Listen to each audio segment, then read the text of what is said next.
대운 붙이는 거를 우리가 공부를 하겠습니다. 대운 붙이는 거는 명리하고는 차이가 굉장히 많이 나요. 대운 붙이는 그 중요성을 정작 김문동과 공부한 분들이 잘 모르고 또 응용도 잘 못하시는 분들이 많으신데, 오늘은 아주 대운 붙이는 거를 철두철미하게 우리가 공부를 한번 해보도록 합시다. 여러분들 교재가 몇 페이지냐 하면은요 111페이지를 펴보세요. 지난 시간에 우리가 홍국수 붙이는 것까지 배웠죠. 예제는 1964년 4월 17일 사시생, 남자, 음력 1964년 4월 17일 사시생. 자, 이 사람을 이제 우리가 대운 붙이는 걸 배우는데, 우선은 여러분들이 지난 시간에 배운 홍국수 붙이는 거, 홍국수 붙이는 걸 지금 시작을 한번 해보세요. 그러니까 그걸 갖고 김원동 갑은요 하나씩 한 단계씩 전진해서 나가는 거예요. 그러니까 대운 붙인다 해가지고 무조건 대운으로 들어갈 수가 없어요. 홍국수서부터 시작이 돼서 천지반 포극부터 해가지고 그 다음에 대운 붙이는 거 우리가 수업을 들어갑시다. 사주가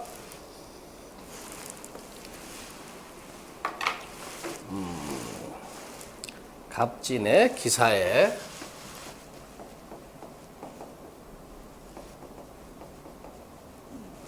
갑진의 기사에, 그 다음에 정축의 을사,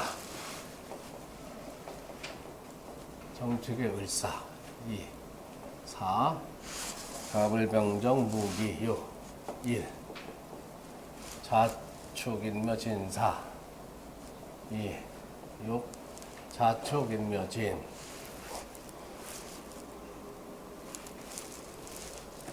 그러면 천반수는 13, 천간수는 합이 13이고 지지는 14, 19가 되죠. 나누기 9, 나누기 9 하면 나머지가 4가 되고 여기는 1이 나옵니다.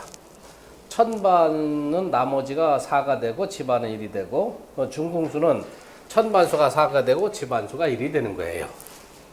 자, 이거 이렇게 봅시다.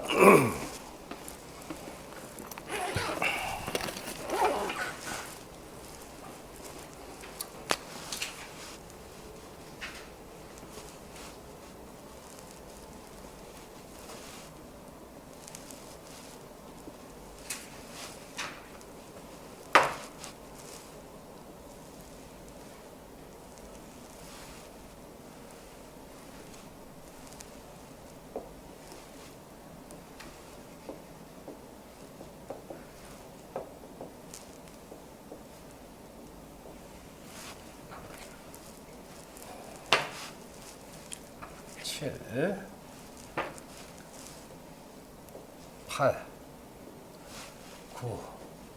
자, 여러분들 구궁도를 이렇게 그려놓으면은 기본적으로 여기다가 표시를 할 부분이 8개를 먼저 표시를 해놓으세요. 8개 표를 표시하는 게 아니고 궁을 표시를 해서요. 궁. 그러니까 여기가 감궁이 되죠. 여기가 간궁이 되고, 여기가 진궁이 되고, 여기가 손궁이 되고, 여기가 이궁이 되고, 여기가 곤궁이 되고, 여기가 태궁이 되고, 여기가 건궁이 됩니다. 자, 지금 1964년 4월 17일 사시생은 갑진년에 기사월에 정축일에 을사시에 태어났단 말이에요. 그러면 김운수를 전부 다 도입을 하면은 천간의 합은 13, 지지의 합은 19가 돼요. 그 구로 나눈 나머지를 중궁의 천반수, 집안수로 정해라 했으니까 4하고 1이 이렇게 나옵니다. 집안수는 수를 하나씩 더해서 순행을 시키고, 자, 여기 나머지 궁도 전부 다 이렇게 표시를 해 놓으세요. 여기가 2, 3, 4, 5, 6, 7, 8, 9, 10 이렇게 되면 집안수가 전부 다 포국이 되죠. 천반수는 똑같이 중궁의 천반수에서 수를 하나씩 더해야 돼. 역행으로 들어가야 돼요. 그러니까 여기는 중궁은 여러분들이 10 해가지고 괄호, 은복이 되어 있으니까 괄호 이렇게 표시를 해 놓으세요. 그럼 10번에서 역행이니까 9로 가야 되는 거죠. 숫자는 하나 더 해야 되니까 여기 4에서 5, 그 다음에 6, 7, 8, 9, 이건 음복이 되어 있어요. 10, 1, 2, 3 하면 천지여환수가 다 포국이 된 거예요. 자, 역장님 몇 가지는 다 이해되시죠? 요건 도식해놓은 거니까.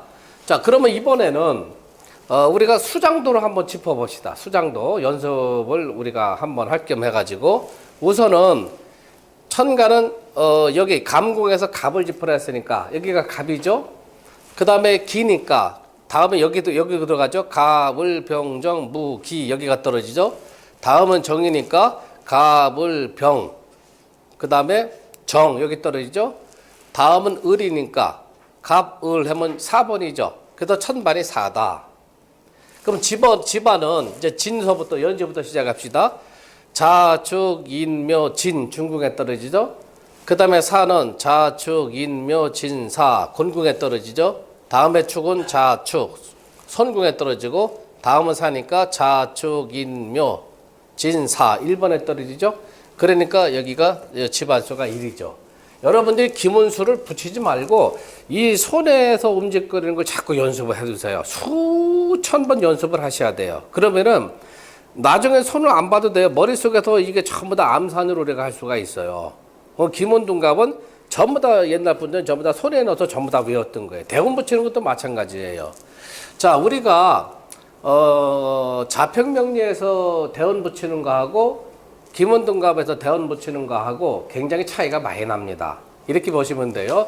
두 가지 법이 있는데 제1법. 제1법은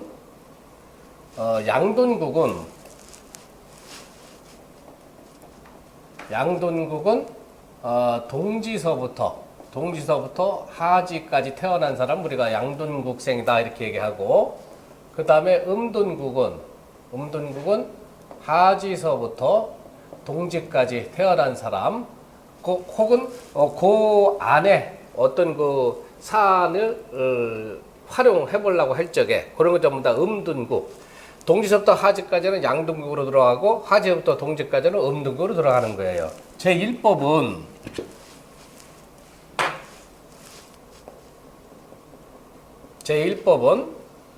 양둔국은 집안수를 순행하여 계거라는 건 더해서 보낸다는 얘기예요. 계거하고, 양둔국은 집안수를 순행을 해서 계거해 나가고, 그 다음에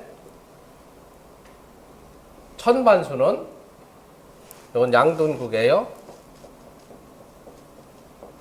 양둔국은 집안수는 순행을 하여 계거해 나가고, 그 다음에 천반수는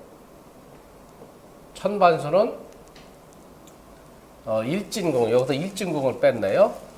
양둔국은 일진궁에서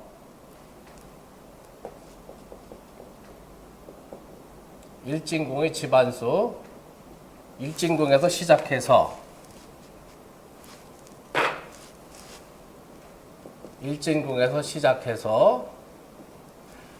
집안수를 순행해서 계거하고, 천반수는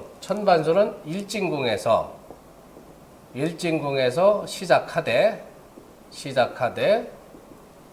역시 순행하여 계거해 간다. 자, 그 다음에 음둔국은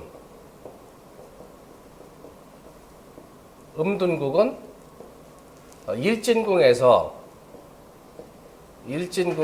시작해서 집안수는 변동이 없어요. 집안수는 순행하여 계거하고, 그 다음에 천반수는 일진궁에서 시작하여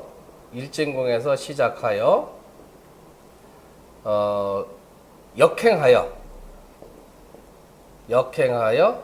계거해 간다.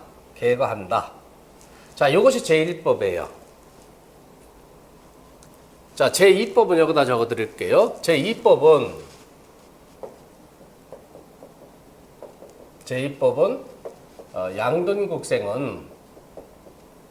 양둔국 사이에 태어난 사람은 집안수는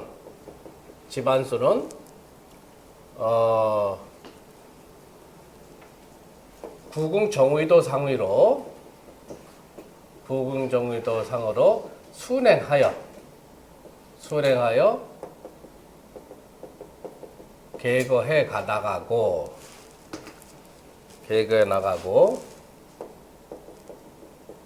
그 다음에 천반수는 부궁정의도 상에 역행하여 계거해 나간다. 자, 그 다음에 음둔국의 경우는 집안수는 일진궁에서 시작하여 부궁정의도 상으로 역행하여 수를 더한다는 얘기예요. 계거해 나가고, 그 다음에 천반수는 일진궁에서 시작하여 부궁정의도 상에 순행하여 계거해 나간다. 자, 1법하고 2법하고 차이가 있죠. 김운동갑은 굉장히 그 여러 가지 이론과 이설, 그 다른 학설들이 많은데, 그거를 여러분들이 스스로 자꾸 공부를 해서, 실전에 적용을 해서 터득을 해 나가야 됩니다. 1법이 그 대운 붙이는 게 합법하다, 적법하다 주장하는 분들도 계시고, 그 다음에 2법이 대운 붙이는데 그 적법하다 이렇게 주장하는 분들이 계신데, 제가 공부한 견지에서는 저는 2법을 주로 활용을 해요. 그래서 여러분들도 1법으로 대운을 부법하는 분들도 계시지만은 여러분들은 제2법으로 대운을 부법하는 것이 굉장히 우리가 김운동갑으로 어떤 사안에 대해서 그 풀이를 할 적에 적중률이 높다. 여러분들 그렇게 생각을 하시면 됩니다. 자, 일진궁이라는 것은 여기 구궁정의도상에서 12지지를 이제 우리가 붙여보면은 얘가 자가 되고 축이 되죠. 그 다음에 인이 되고 묘가 되고 그 다음에 진이 되고 사가 되고 오가 되고 묘가 되고 신이 되고 그 다음에 유가 되고 술이 되고 그 다음에 해가 됩니다. 일진궁이란 것은 사주 원국의 일지에 해당되는 자리, 사주 원국의 일지에 해당되는 시위지지 정의 궁을 우리가 일진궁이라고 하는 거예요. 그러면 사주 원국의 일지가 축이죠. 축에 해당되는 시비지지 정의 궁은 지금 간궁에 떨어져 있죠. 그래서 이 간궁에다가 여러분들이 세 요렇게 붙이는 거예요. 세. 자, 여기서도 일진궁에서 시작해서 이건 뭐 구궁정의도 상 요거는 빼놨지만은 같은 전부 다 구궁정의도가 여기 들어가는 거예요. 자, 그러면 여러분들이 일법을 적용했을 적에 64년 4월 17일 사시생은 동지에서 하지 사이에 태어났죠. 그러니까 그리고 여러분들은 양둔국생이다 이렇게 판단을 해야 되는 겁니다. 양둔국생이다.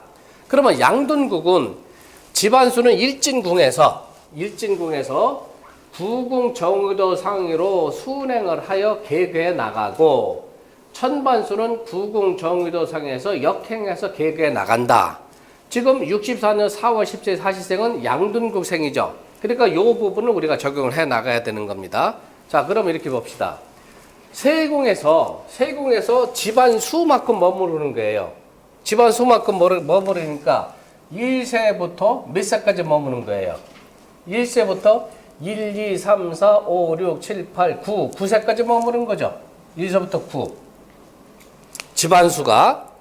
집안수는 양도권 순행 하나가 바로 몇 번으로 넘어가요? 이제 9번으로 넘어가는 거죠. 9번은 집안수가 10입니다.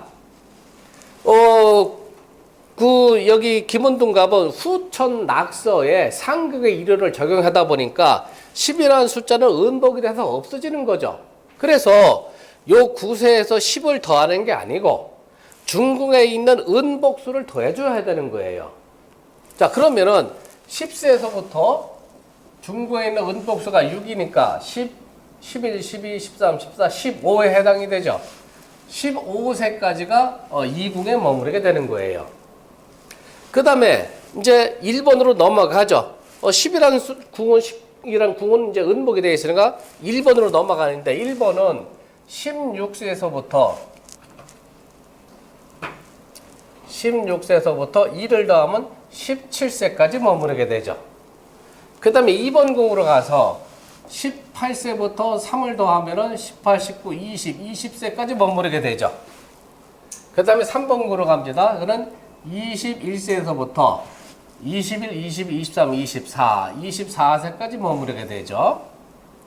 그 다음에 4번 궁으로 가서 25세에서부터 29세까지 머무르게 되어 있어요. 이제는 5번 궁을 적용을 합니다. 5번 궁은 요 일자를 적용을 해야 되니까 요거는 30세에서부터 30에서 30세까지 머무르게 돼요. 그 다음에 6번 궁으로 가죠. 요거는 31세에서부터 37세까지 머무르게 돼요. 그 다음에 8번으로 가죠. 요거는 38세에서부터 45세까지 머무르게 되죠. 그래서 집안수는 45세에 그치게 됩니다. 그러면 천반수는 46세부터 시작이 되는 거예요. 일진궁의 천반수에서 다시 붙여가지고 역행으로 계거해 나가는 겁니다. 그러면 여기서 46세에서부터 45세가 여기서 끝났죠. 집안수는. 그러면 천반수는 다시 일진궁 천반을 붙이는데 46에서 6을 더하면 51세까지 천반에서 간궁에서 머무르게 되어 있어요. 천반수는 역행으로 부법하라 했으니까 8번에도 이제 7번 궁으로 가죠. 52세에서부터 7을 더하면은 58세까지 태국에서 머무르게 되어 있어요. 다음에는 건궁으로 가는데 59세에서부터 66세까지 건궁에서 머무르게 되어 있어요. 그 다음에 이제 5번으로 갑니다. 5번은 67세에서부터 4를 더하면은 70세까지 머무르게 되어 있어요. 그 다음에 선궁으로 가죠. 71세에서부터 또 천반수가 10이죠.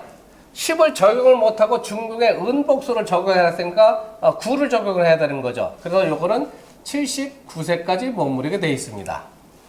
다음에 3번 궁으로 가는데 요거는 80에서 80세까지 머무르게 되죠.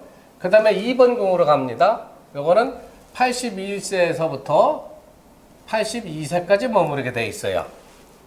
그 다음에 여기 1번 궁, 감궁으로 가요. 83세에서부터 85세까지 머무르게 되어 있어요. 그 다음에 2궁으로 가죠. 86세에서부터 90세에 마무리가 되죠. 그래서 집안수는 총계가 45세에서 그치고 천반은 46세부터 시작해서 90세에 그치면 대원을 정확하게 여러분들이 포국을 하는 거예요. 자, 요거 여러분들 정리를 해 놓으세요.